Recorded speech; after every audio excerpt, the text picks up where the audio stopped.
여러분 안녕하십니까? 12시에 반가운 얼굴 박민영의 SNS 박민영입니다. 어제 2시 30분 이후에 양지수가 급작스럽게 밀려났죠. 외국인 기관의 매도 상당히 부담을 느꼈습니다.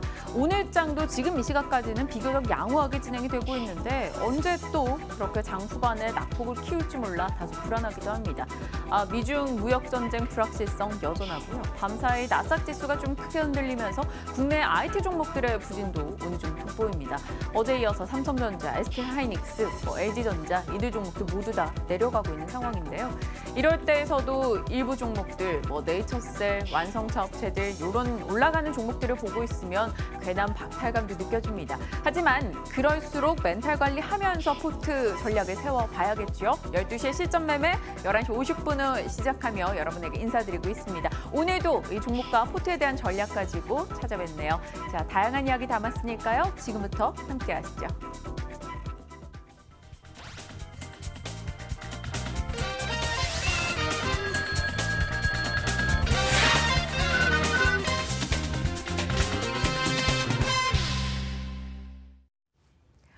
힘들다고 포기하면 아마추어, 힘들고 어렵고 그럼에도 불구하고 해낸다면 프로입니다. 프로가 되기 위한 도전은 계속됩니다. 박앤커의 올백입니다. 이제 함께하는 두 분 인사 나눌게요. 박재영 차장님, 권홍섭 주인님 오셨습니다. 어서 오세요. 안녕하십니까? 네, 안녕하십니까. 오늘 지수 분위기 마음에 들지 않아요. 강보합, 코스닥은 약보합 진행이 되고 있고요. 어제 특히나 삼성전자 크게 2% 이상 밀리면서 제 포트에도 영향을 좀 미쳤는데요. 많은 분들이 오후장에도 제가 이 방송 끝나고도 한 번씩 채팅창에 들어가서 보면 삼성전자 밀린다, 박앤커가 사서 그렇다. 자꾸 저를 약 올리는 글들을 올려주고 계신데요. 삼성전자 오늘도 한 1% 정도 밀립니다. 손실폭 3% 정도 되고 있고요. 나머지 네 종목은 일단 아직 수익 구간이에요. 나쁘지 않은 분위기 유지되고 있습니다만 어제보다는 원금을 조금 잃은 상황이죠. 삼성전자의 영향이 좀 있긴 있습니다. 포트에 대한 이야기 좀 나눌게요. 권주임님, 삼성전자 좀 답답하긴 하네요. 지난주에 워낙 좋았기 때문에 그대로 저는 지수도 이제 추이를 타고 올라갈 수 있겠다 싶었는데 지수 무너지니까 여지 없네요. 네, 우선적으로 이제 그 지수가 지금 최근에 한 9거래일 정도를 연속으로 상승했기 때문에 단기간 좀 조정이 필요하다 이렇게 보시면 될 것 같은데요.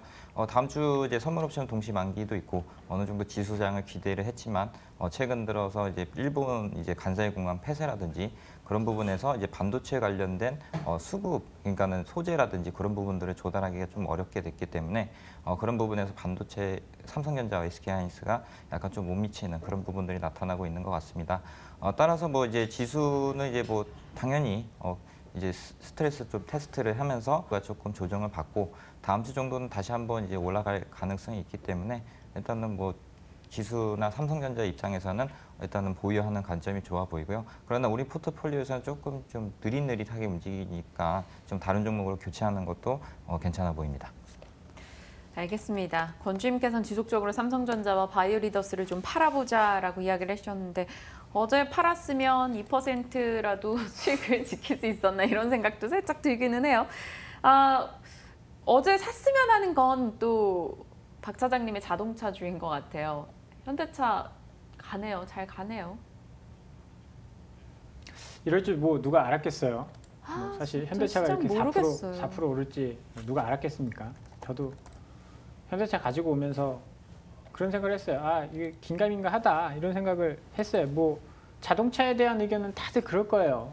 자동차가 워낙 한 3년, 4년 속을 새겼으니까. 오늘 현대차가 이제 8월 달 판매 데이터가 괜찮게 나오면서 상승을 시작을 했고 또 거기에 맞게 시장 분위기가 좀 좋지 않았습니다. 만약에 여기서 주도주 삼성전자가 빵빵 올라가는 시장, 바이오가 빵빵 올라가는 시장에서 8월 판매 데이터 조금 올랐다라고 해서 현대차가 4% 올랐을까요? 그렇지는 않았을 거예요. 이제 시장 분위기에 따라서 지금 주도주가 좀 갔다가 낙폭 과대주가 좀 갔다가 이런 상황이 벌어지는데요. 불과 시간을 일주일 전만 돌린다라고 하더라도 그때는 이제 삼성전자가 대세였죠. 이런 시기 굉장히 조심을 해야 돼요. 여기서 멘탈이 흔들려 버리면 여기서 현대차를 잡아요. 그러면 이제 다음 주에 삼성전자가 올라와요. 그러면 또 똑같은 생각을 하겠죠? 역시 삼성전자였어. 그러면서 현대차 손절을 해요. 삼성전자 잡아요. 저 지금 이렇게 흔들리고 있잖아요. 그렇죠.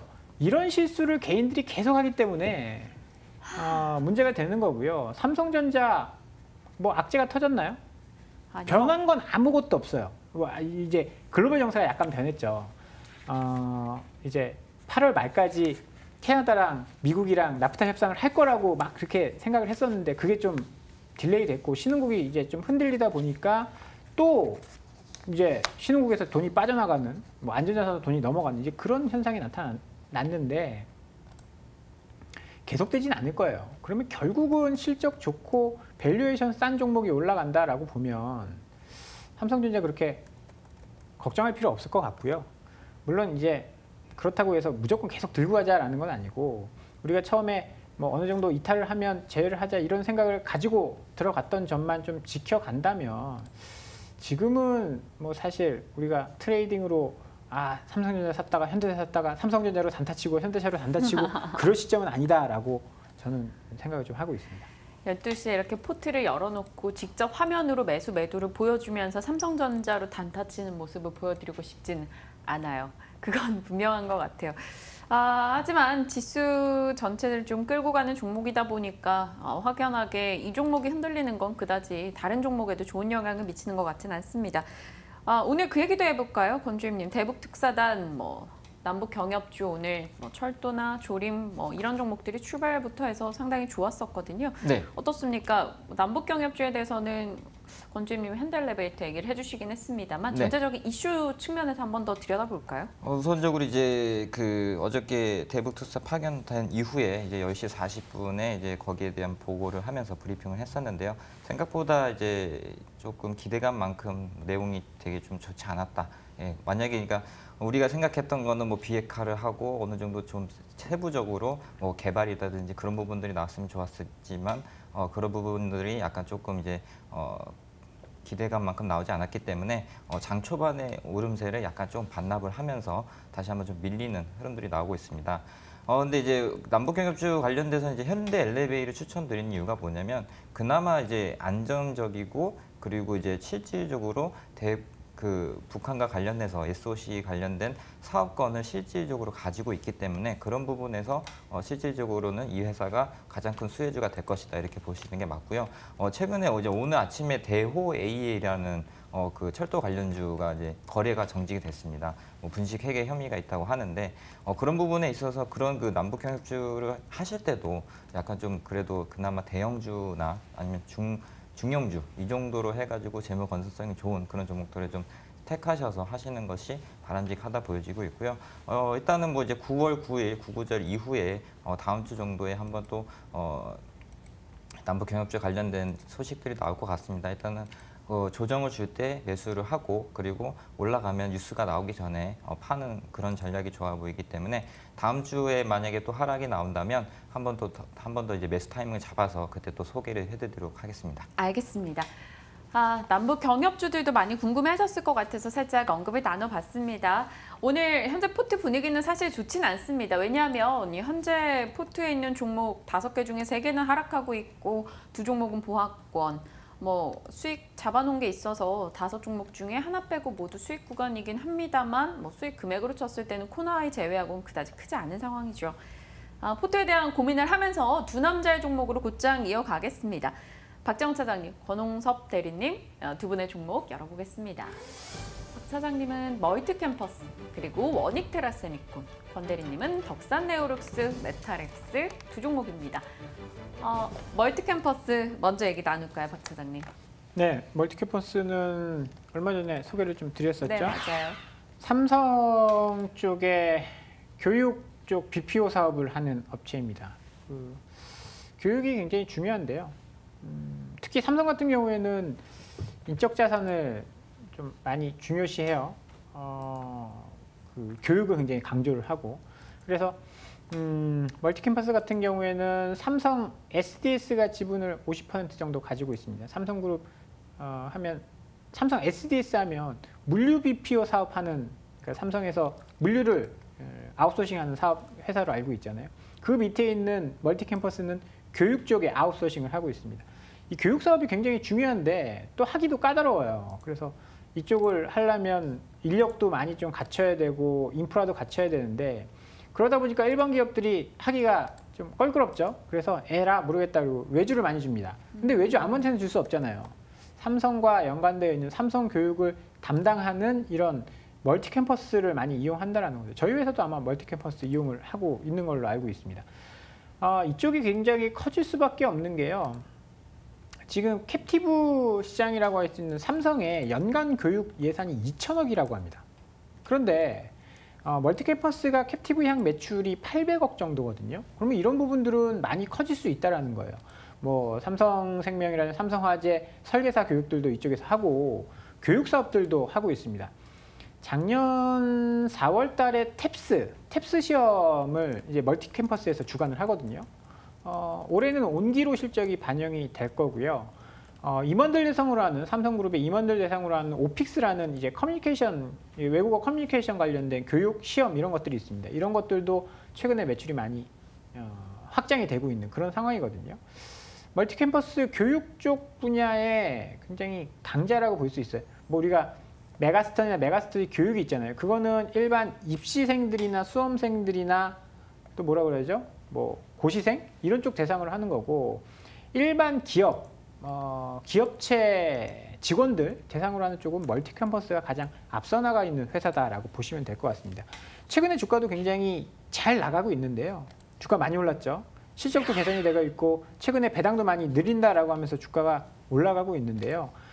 과거에 굉장히 고밸류에이션을 받았습니다. 7만 원대까지 올라갔었던 주가인데요. 그 이유는 삼성그룹의 교육 쪽 BPO 사업을 한다.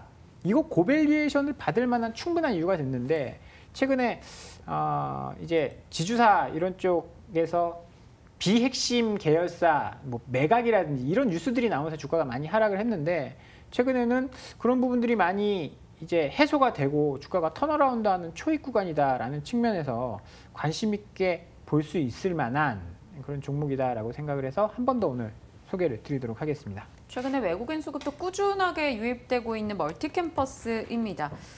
삼성출판사 가는 거 보니까 괜히 이런 쪽에도 가지 않을까? 이런 기대감도 슬슬 나오고요. 권주임님, 네. 어떻게 생각하세요? 멀티 캠퍼스? 훌륭한 종목입니다. 앞으로도 계속 더 올라갈 여지가 크고요. 일단 목표가 한 6만 원 정도 잡고 있는데 그런 이유들은 이제 최근 들어서 이런 교육 관련된 사업 그러니까 어떻게 보면은 인건비가 덜 들어가고 판관비가 적은 그런 부분들에 있어서 밸류가 다시 한번 이제 부각이 되기 시작했다. 뭐 최근에 이제 뭐 방탄소년과 관련된 이제 메가 MD가 뭐 장중이 이제 한 달 정도에서 5,000원까지 2,500원짜리가 5,000원까지 올라가는 그런 기염들을 토했기 때문에 뭐 삼성출판사 그리고 멀티캠퍼스 뭐 이렇게 교육주 관련돼서는 계속적으로 이제 순환적으로 이제 올라갈 여지가 큰데 그나마 이제 그 교육주 같은 데서도 이제 멀티캠퍼스가 가장 주도주로서 올라갈 가능성이 크기 때문에 그런 부분에서 계열사들에 대한 교육 담당을 이미 많이 하고 있고 그런 부분에서는 충분히 더 상승할 여력이 있다 이렇게 보시면 될 것 같습니다. 그럼 저걸 담기 위해서 저희가 뭘 팔아야 될까요, 박 차장님? 오늘 고민 너무 많이 돼서 사실 두 분에게 오늘 좀 이런 질문을 많이 드리게 될 것 같아요. 어떻게 보면 뭐 플랫폼이라는 측면에서는 교육 플랫폼, 코나이 뭐 플랫폼 비슷한 업종인 것 같기도 하고 글쎄요. 뭐 사막 콘덴서 이런 쪽도 지금 탄력이 좀 둔화돼서 굳이 바꿔야 된다라고 그러면 사막 콘덴서도 괜찮을 것 같고 삼성전자를 빼고 담기에는 사실 물량도 조금 네. 규모도 약간 좀 차이가 있고 그래서 굳이 뺀다라고 하면 좀 탄력 둔화된 사막 콘덴서 괜찮을 것 같아요. 네. 좋습니다. 일단 멀티캠퍼스 얘기 나눴고요. 포트 들여다보면서 다음 종목 얘기 나누겠습니다. 권홍섭 대리님, 제가 자꾸 아직도 건주임님 하니까 누가 채팅창에 권 대리님이라고 제대로 불러드리라고 올려주셨더라고요. 감사합니다. 이게 진급하고 술을 안 사서 그래요. 증권회사에서 딱 진급하고 딱 술을 다 사고 나야 그렇게 직접 불러주거든요. 그러면 딱 각인이 되는 거죠. 그럼요. 권주임님, 네. 저희 한번 날 잡아보겠습니다. 네. 그럼 다음 종목 가죠. 덕산 네오룩스. 덕산이 한번 얘기 나눠볼까요? 네, 뭐 아시다시피 이제 그 상장사 관련돼서는 이제 OLED 소재 관련돼서는 이 회사가 유일하다 보여지고 있고요. 뭐 QLED 관련돼서는 이제 한솔케미칼이 있지만 아직까지 그 QLED 관련된 뭐 증설이라든지 그런 계획들이 삼성 디스플레이 쪽에서 나오지 않았기 때문에 한 뭐 이재용 회장의 복귀 선언 시점이 아마 그때 이제 수혜가 나타날 것인가 이렇게 좀 생각을 하고 있습니다. 현재 이제 독산 네오룩스는 이제 그 애플 아이폰에 대해서는 어느 정도 수혜가 나타날 것이라고 예상이 되고 있습니다. 작년에 아이폰 10 출시 이후에 매출액이 한 137% 정도 증가를 했는데요.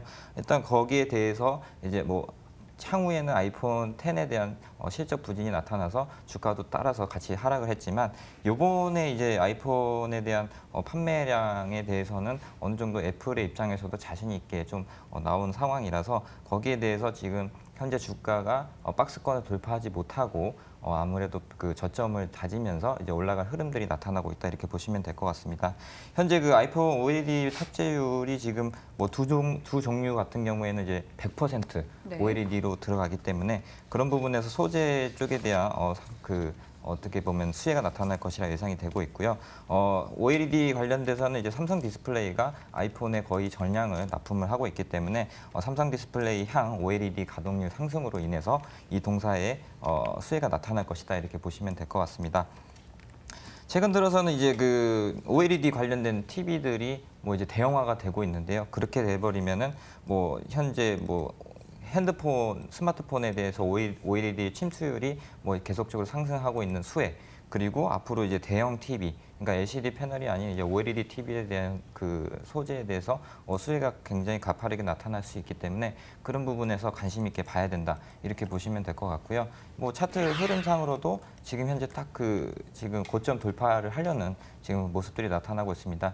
이평이 다 밀집이 돼 있고요. 그 가운데서도 어떻게 보면 위로 상방으로 한번 이제 뚫었기 때문에 여기 18,500원만 이제 어느 정도 안착을 하고 그리고 애플이 9월 12일 날 출시를 하지 않습니까? 거기에 대해서 이제 판매량 데이터가 누적이 돼서 이제 나온다면은 상승 모멘텀으로 작용할 수 있기 때문에 그런 부분에서 좀 주가가 탄력적으로 한번 튕길 수 있다 이렇게 보시면 될 것 같은데요. 목표가는 제가 짧게 뭐 21,000원 정도 말씀을 드렸지만 만약에 그런 애플에 대해서 흥행이 된다고 하게 되면 그 위에 상단이 25,000원 내지는 27,000원까지도 열려 있기 때문에 그런 부분에서 하반기까지 한번 들고 가야 될 종목이다 이렇게 보시면 될 것 같고요.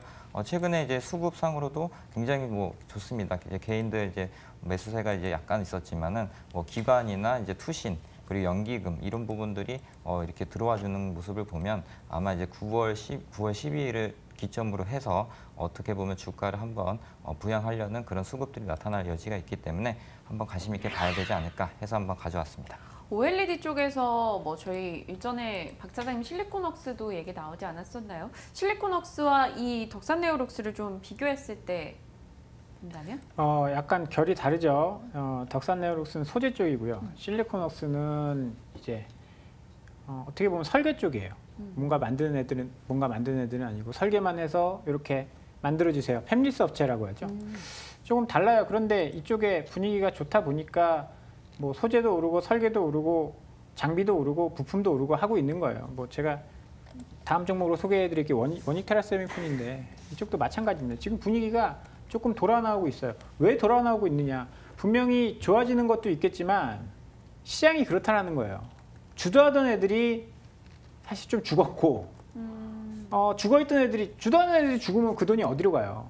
부동산으로 갑니까? 또 그렇진 않다라는 거예요. 그럼 그 돈이 이쪽 많이 빠졌네? 그럼 그쪽 끌어올리는 거죠. 게다가 이제 애플에 대한 기대감도 뭐 있는 상황이고 뭐 그런 상황으로 받아들이시면 될 것 같고요. 실리콘웍스랑 비교해 보자면 아마 설계하는 업체니까 설계하는 업체가 조금 먼저 움직여요. 설계를 해서 제품을 만들고 나서 공장에 돌아가면 소재가 들어가는 거 아니겠어요? 순서상으로는 조금 더 덕산 네오룩스가 뒤에 있지 않을까라는 생각을 합니다. 네. 그렇다면 지금 타이밍에서는 뭐가 더 낫겠다라는? 실리콘웍스도 괜찮고요. 덕산 네오룩스도 괜찮은 것 같은데 글쎄요. 실리콘웍스가 저는 조금 더 기대를 해보는 게 이제 OLED 쪽이잖아요. OLED 쪽에 LG의 이제 시선을 한 몸에 받고 있어요. 그 부분이 이제 다른 투자자들도 알고 있거든요. 그리고 이제 좀 저평가되어 있다는 부분들도 있고, 그래서 저는 실리콘웍스에 관심이 조금 더 가는 편입니다. 좋습니다. 각각의 종목의 다른 매력에 대해서 언급을 해주셨고요. 뭐 판단은 또 저의 몫이 되겠죠. 다음 종목 가겠습니다. 박 차장님의 종목 원익테라세미콘, 앞서 살짝 물고 얘기해 주셨으니까요. 쭉 한번 가볼까요? 네, 그 뭐 다 얘기한 것 같아요. 제가 할 말을 다 얘기했는데 원익테라세미콘은 워낙 이 삼성과 관련, 원익 IPS가 삼성 2대 주주잖아요. 원익테라세미콘도 마찬가지로 삼성디스플레이가 지분을 가지고 있었는데 이걸 이제 원익그룹에 좀 넘기면서 지분관계는 정리가 됐습니다. 그렇지만 이 삼성디스플레이의 OLED 쪽 열처리, 그러니까 디스플레이 쪽 열처리 장비를 만드는 회사거든요. 실적이 굉장히 좋았습니다. 지금도 보시면 트레일링으로 PER이 5배고요. 내년도는 9배로 올라갑니다. 이제 수주가 떨어지면서. 삼성 디스플레이가 설비 투자를 많이 하면서 실적이 엄청 좋아졌는데 삼성 디스플레이가 계속 설비 투자를 할 수는 없잖아요. 이게 삼성 디스플레이가 애플의 오더를 받으면서 수주를 받으면서 설비 투자를 했던 거였는데 뭐 애플이 1년에 1억대 팔던 걸 갑자기 막 대박이 나서 2억대, 3억대 파는 게 아니다라고 한다면 이제 증설은 안 할 것이다라는 생각이었는데 얼마 전에 삼성이 그런 그 뉴스 보도가 나왔죠. 우리 애플에만 하지 않고 오포, 샤오미 이런 쪽에 OLED 납품할 거야 라고 발표를 했습니다. 이러면서 디스플레이 업종들이 올라갔거든요. 그러면 애플에만 하던 캐파에서 오포, 샤오미, 중국 쪽에 납품을 한다라고 한다면 이게 물량이 안 딸릴 것인가? 딸릴 수도 있겠는데 그러면 앞으로 LCD에서 OLED로 이제 디스플레이가 바뀌어가는 그런 과정이다라고 본다면 분명히 삼성 디스플레이도 뭐 증설이 계속 되지 않을까. 지금 OLED의 침투율이 중소형 패널 같은 경우에는 9% 정도뿐이 안 된다라고 해요. 그러면 이게 적어도 2, 3년 동안 30%, 40% 올라온다라고 치면 업계 1위인 삼성 디스플레이가 증설을 안 할 것인가? 영원히 안 할까? 이런 이제 의문들이 생기는 거죠. 테라세미콘 같은 경우에 굉장히 저평가되어 있습니다. 만약에 이렇게 저평가되어 있는 건 당연하겠죠. 이제 수주 사이클이 끝났으니까 앞으로 실적이 계속 안 좋아질 거야. 뭐 지금 현재 PER보다 내년 PER이 더 높아지는 그런 상황이기 때문에 그런 것들 때문에 디스카운트를 받고 있는데 만약에 수주 사이클이 다시 진행이 된다? 삼성 디스플레이가 증설을 한다라고 한다면 이런 디스플레이가 그 디스카운트가 해소가 된다라는 거죠. 여기에 이제 원익그룹 쪽에 들어가면서 반도체용 열처리 장비까지 이제 개발을 하고 있습니다. 그렇게 되면 이제 원익 IPS와의 시너지 그리고 최근에 이제 공시를 통해서 뭐 아직 확정된 건 아니다라고 이야기를 했지만 원익 IPS와의 합병 루머가 돌았습니다. 그런데 원익 IPS에 비해서 현저히 저평가되어 있거든요. 이유는 3년 전인가요? 4년 전에 처음 합병 이슈가 나왔을 때 1대1 합병이었어요. 1대 1점 몇이었거든요. 거의 같은 비율이었는데 지금 원익테라세미콘이 주가가 훨씬 더 많이 하락하다 보니까 합병 비율 자체가 많이 바뀔 수 있다는 거죠. 뭐 그런 측면에서 봤을 때는 지금 조금 더 이제 합병 비율을 맞춘다라고 본다면 조금 더 IPS보다는 빠르게 올라올 개연성이 있어 보인다라는 생각도 좀 들고요. 그런 측면에서 많이 좀 조정을 받았었던 이 디스플레이 장비 쪽 LG 디스플레이도 올라오는데 얘들 못 올라올 이유 없다라고 생각을 해서 오늘 한 번 더 소개를 드려보도록 하겠습니다. 원익 IPS에 아픔이 저희가 있잖아요. 뭐 소폭이긴 했지만 한 6만 원 정도 손실을 보고 저희가 매도를 했어요. 또 그런 트라우마가 있으면 좋아. 원익 쪽은 쳐다보기도 싫은데 뭐 사실 그래요. 뭐 십몇 년 전에 하이닉스에 안 뒤신 분들이 어디 있었겠습니까? 그쵸? 그런데 지금 뭐 물론 이제 작년 같은 경우에는 하이닉스만한 종목이 어디 있었겠어요? 원익 IPS, 원익 테라세미콘 사실 힘들 수 있죠. 왜냐면 여기서 이렇게 떨어진 종목들이 우리가 생각하기에는 V자형 반등이 나올 것 같지만 그렇지 않거든요. 올랐다 내렸다 하는데 그런 파도에 잠깐 잔파도에 좀 데이면 안 쳐다볼 수도 있는데 어떻게 그러다 보면 이제 큰 그림을 놓칠 수도 있거든요. 그래서 그래도 관심에는 계속 좀 전 두고 있는 게 뭐 디스플레이 장비 쪽 관심에 두고 있는 게 투자인 도움이 될 수 있을 것 같다.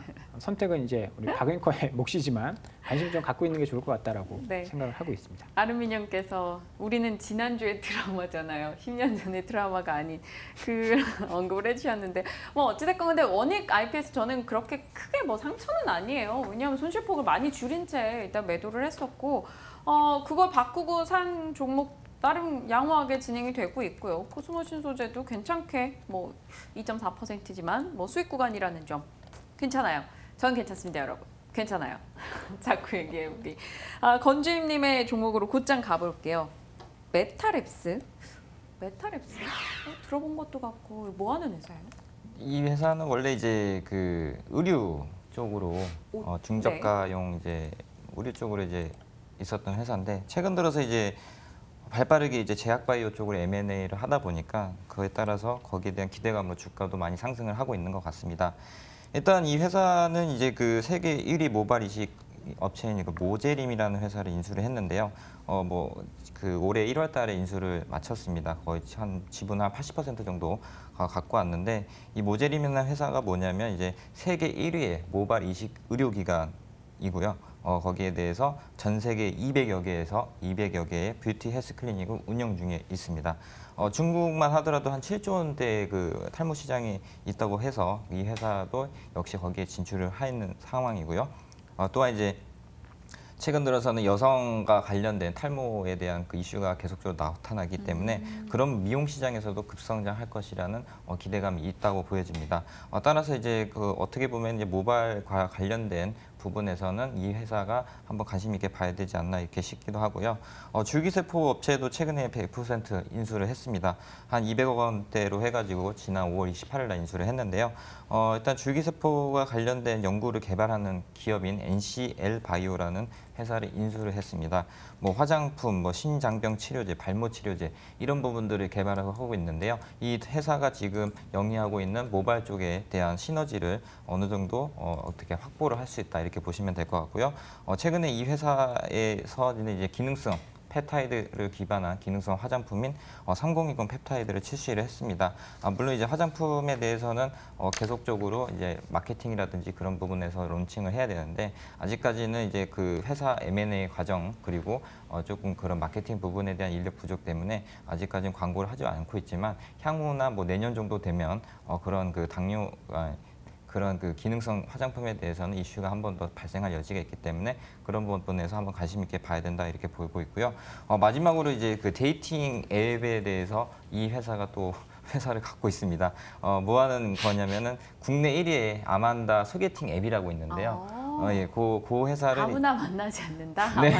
네. 네, 그런 부분들 회사를 인수를 했는데 일단 데이팅 앱에 대해서는 수요가 굉장히 높습니다. 최근에는 뭐 옛날에는 우리가 뭐 채팅으로 뭐 만나고 그랬었죠. 건지는 그러셨나 봐요. 아니요, 그러진 않았는데 아마도 뭐 저는 뭐 공부만 하고 아무튼 그런 부분에서 이제 최근 들어서 20대 그리고 10대 뭐 30대 사이에서 이제 가장 유행하는 아만다를 지금 지분 인수를 했고요.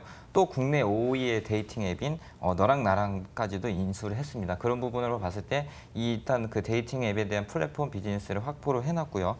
그리고 동남아시아라든지 아시아 정도로 이제 그 지금 진출을 하고 있습니다. 현재 대만에 지금 진출을 하고 있는 데이팅 앱인 너랑 나랑은 지금 가입자 수가 100만 명을 돌파를 했고요. 현재 그 대만 관련돼서는 데이터 앱 중에 다운로드 수는 4위 그리고 매출은 5위를 기록을 하고 있습니다.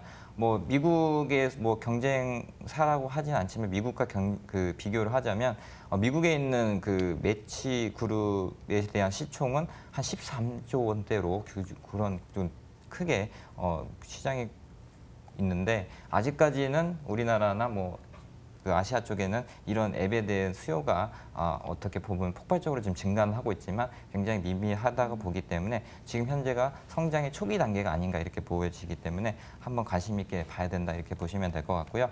최근에 차트 흐름도 괜찮습니다. 뭐 어저께 한 10% 정도 이상 올라가는 흐름들이 나왔는데 만약에 이러한 그 추세 상승에 대해서 어느 정도 힘을 갖고 올라간다면 한 9,700원, 10,000원 정도까지도 충분히 갈 수 있는 여력이 있기 때문에 한번 관심 있게 봐야 된다. 그렇지만 역시나 이제 제약바이오와 관련된 리스크가 항상 존재하기 때문에 손절가는 짧게 잡고 가셔야 된다 이렇게 보시면 될 것 같습니다. 모바일 이식 기업 모제림도 인수했고 제약 바이오 쪽에서도 M&A 이슈가 있고 데이팅 앱 아만다까지 운영을 하고 있다. 다양한 사업부를 하고 있네요. 메타랩스 저는 들여다봤더니 뭐 BNX랑 이렇게 여성 의복 쪽의 브랜드를 갖고 있다 이런데 사실 BNX 요즘 잘 안 입잖아요. 네, 그래서 이제 의류 본업보다는 이제 새롭게 다양한 사업을 추진하고 있다는 것을 이제 투자 포인트로 잡으시고 그간 이제 주가도 계속적으로 부진을 했었습니다. 뭐 2,000원까지도 떨어졌었는데 물론 이제 연초 대비해서 지금 한 3배 정도 오른 상황이지만 현재 이 회사가 영위하고 있는 사업들을 보면 어떻게 보면은 다시 한번 밸류를 재평가 받는 그런 시기로 보여지고 있고요. 어떻게 보면 또 이제 외국인과 기관에 대해서 수급이 굉장히 좋다고 보여지고 있습니다.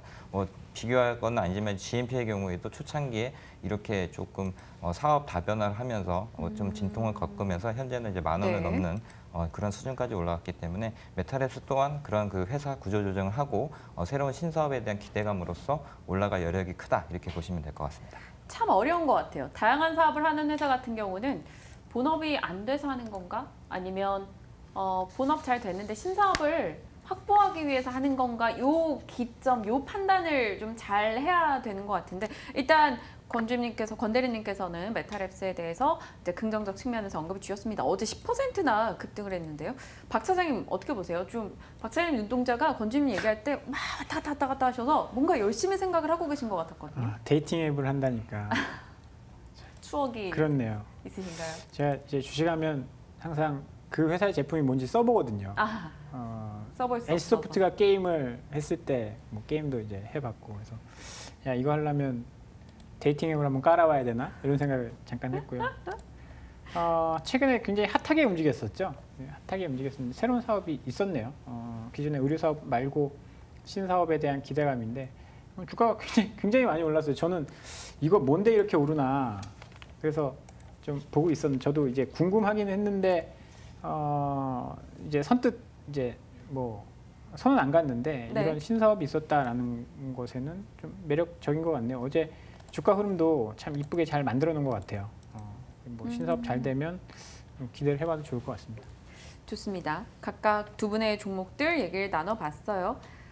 사실 좀 고민되는 건 IT 종목군들의 제가 좀 더 많이 매력을 느끼는 편이다 보니 IT 쪽 포트 비중이 많다라는 게 포트 내에서 조금 발목을 잡고 있는 느낌도 살짝 있고요. 그래서 좀 포트를 다변화해야 되는데 그 어떤 종목을 해야 될까에 대해서는 아직 정확한 판단이 안 서고 있어서 좀 어렵긴 합니다. 조금은 고민을 더 하면서요. 네, 시청자의 종목을 좀 다뤄보도록 하겠습니다. 음악이 나와버렸네요. 피디님, 저는 조금은 더 고민을 하고 있도록 할게요. ST팜에 대해서 권 주임님 한번 얘기해 주셨던 종목인 걸로 알고 있는데요. 34,000원 초반에 매수했는데 수급 판단 어떻게 해야 됩니까? 라고 이야기해 주셨어요. 살짝 답을 건네주실까요? 네, 이제 ST팜의 경우에는 최근에 이제 RNA와 관련된 그런 이슈들로 인해서 뭐 일단 관심을 받고 있는 업체입니다. 최근에 이제 9월부터는 아마 올리고 핵산 치료제에 대한 원료 생산을 가동할 예정이고요. 그리고 이제 글로벌 빅파마들, 로슈사가 거기에 대해서 임상 3상을 완료할 경우에는 원료 의약품에 대한 수요가 많이 늘어났기 때문에 기존의 길리어드사에 대한 제품에 대해서는 영업이익에 대체를 할 것이다 이렇게 보여지고 있고요. 일단은 지금 이 회사의 특징이 뭐냐면 사모펀드가 솔직히 상승의 주체입니다. 네. 사모펀드의 수급을 보시면서 조금 그런 부분을 관심 있게 봐야 된다 이렇게 보시면 될 것 같고요. 현재 주가 수준은 제약바이오가 다들 오르는 상황인데도 불구하고 계속적으로 지지부진한 이유는 아무래도 실적에 대한 그런 미비한 점이 좀 작용하지 않나 싶기도 하지만 만약에 이렇게 조금 에너지를 응축을 하고 21선을 깨지 않는 범위 내에서 움직인다면 단기간 37,000원까지도 금방 올라갈 수 있는 여력이 있다 이렇게 보여지고 있고요. 하반기로 갈수록 그런 이 회사가 가지고 있는 대장암이라든지 항암제에 관련된 임상 관련된 상승 모멘텀이 나올 여지가 크다 보여지고요. 그리고 아까 말씀드린 로슈샤의 올리고 핵산 치료제에 대한 RNA 기반한 치료제에 대한 어느 정도 가시성 이런 부분들이 좀 둔갑이 된다면 회사가 다시 한번 올라갈 여지가 있다 이렇게 보시면 될 것 같습니다. 알겠습니다. ST팜에 대해서 좀 답변을 건네도록 하겠고요. 일단 오늘 포트에 대해서 많이 고민을 하고 있긴 한데요. 사실 오늘 종목에서 제가 딱 정확히 담고 싶어 하는 게 없기는 해요. 원익테라 세미콘, 덕산네오룩스, IT 쪽이라 지금 잠시 좀 덜 쳐다보고 있고요. 멀티캠퍼스나 메타랩스 뭔가 확 저를 이렇게 끌어당기지 못했던 것 같아요. 두 분이 애써서 골라오셨는데 오늘 포트 매수 종목은 없습니다. 지금 굳이 나쁜 흐름 보이고 있지 않은데 갖고 있는 종목을 팔기도 오늘은 좀 그렇고요. 다만 내일 하나 예고를 좀 하자면요. 드디어 제가 5G 종목을 하나 담겠다라는 강한 의지가 생겨가지고요. 내일 5G 종목을 공부를 좀 해오겠습니다. 그리고 포트에 넣을 종목을 최종적으로 지금도 보고 있긴 한데요. 결정을 해서 들고 올 거고요. 그 종목에 대해서 두 분이 좀 같이 함께 의논을 해주셨으면 좋겠어요. 혹시나 권주임님께서 그동안 5G 얘기를 지속적으로 해주셨으니까 5G 쪽에서 볼만한 종목이 있다면 내일 한번 가지고 와주시는 건 어떨까요? 네, 한번 준비해 보도록 하겠습니다. 네, 박 차장님 괜찮겠죠? 저희 포트 다변화를 위해서? 지금 네 괜찮아요. 필요할 섹터인 것 같습니다. 그렇죠. 좀 고민되는 섹터가 있어요. 5G도 그렇고요. 사실 저는 포스코 쪽도 관심이 요즘에 가고 있어서 고민을 좀 하고 있는데요. 상황을 놓고 좀 보도록 하겠습니다. 요즘 부쩍 신중해진 건 제가 포트에 대해서 그만큼 좀 고심을 하고 있기 때문이라고 생각하고 시청하시는 분들도 이해해 주셨으면 좋겠습니다. 포트에 대한 갖은 종목 얘기들, 궁금증 이야기들도 여전히 올라오고 있는데요. 제가 좀 궁금한 종목 하나 질문을 드려봐도 될까 싶습니다. 카페24요. 오늘 외국인이 코스닥에서 가장 많이 팔고 있는 종목이 바로 카페24입니다. 3% 이상이나 떨어지고 있고요. 근데 카페24도 갈 땐 또 한번 강하게 가주는 종목이라서 많은 분들이 요즘에 문자 상담 종목으로 많이 들어오고 있더라고요. 그래서 좀 질문을 드려보는데요. 박 사장님, 카페24 괜찮을까요? 어떨까요? 보유자분들에 한해서. 일단 저는 매수 리스트 종목은 아니에요, 지금. 그때 카페24 너무 많이 오른 거 아니냐 했던 그런 얘기 했다가 그 다음에 엄청 올라서 맞아요. 저희 첫 궁금주였나? 두 번째였나? 그렇죠. 우리 민영 앵커한테 미안하긴 한데 글쎄요. 이걸 가지고 어떻게 뭘로 설명을 해야 될까요? 실적? 물론 실적 성장성이 있는데 밸류에이션 너무 높죠. 그러면 이제 그 분위기를 봐야 되는데 그 분위기는 아마 기술적으로 좀 봐야 될 것 같아요. 이때 고점 이후에 추세는 이제 완전히 좀 꺾인 것 같죠?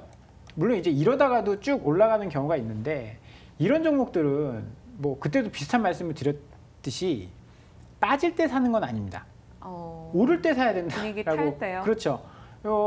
빠질 때 사야 되는 것들은 그런 것들, 낙폭이 굉장히 많이 빠져서 밸류에이션 매력이 있는 가치주들, PBR이 0.5배니까 사보자 이런 이야기를 하는 거지. 얘들은 떨어지게 되면 이유를 만들기는 굉장히 좋아요. 얘들 매출 얼마나 되는데 시총이 이렇게 높아? 이런 이야기를 할 수도 있는 거고. 이렇게 그리고 의류 파는 거 그거 해봐야 인터넷 쇼핑몰 그거 해봐야 돈 얼마나 되겠어? 아마존이 다 장악하지 않겠어? 이런 얘기 할 수 있거든요.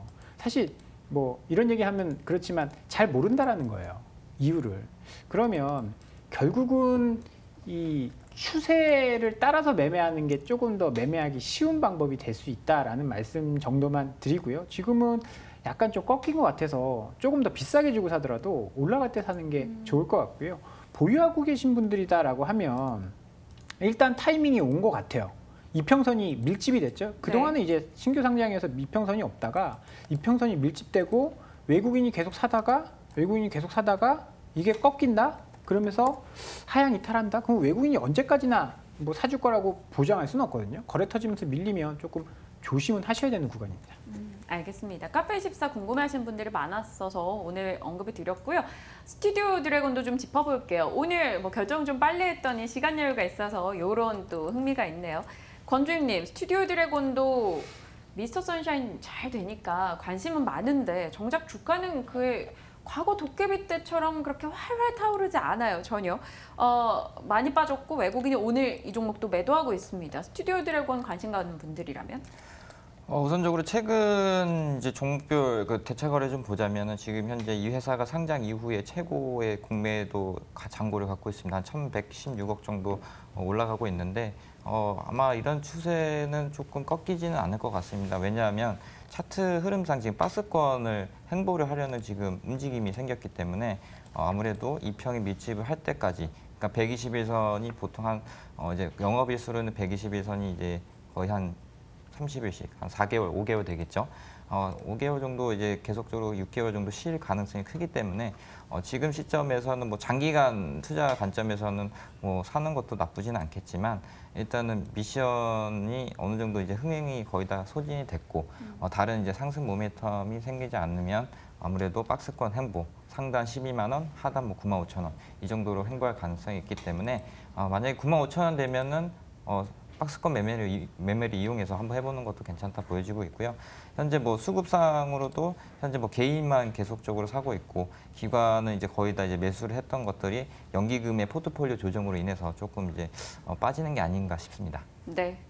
알겠습니다. 오늘 뭐 외국계 창구를 통해서 매도 물량이 좀 집중되는 종목들 위주로 또 개인 투자자분들을 위해서 잠시 점검을 해봤습니다. 오늘 포트 변화 없고요. 내일 5G 종목을 하나 소개하겠다라고 예고를 해드렸습니다. 내일 이 시각 또 이분들과 함께 그들 종목에 대한 이야기 나눠볼게요. 박정 차장님, 권홍섭 주인님은 여기서 이만 보내드리겠습니다. 고맙습니다. 감사합니다. 감사합니다.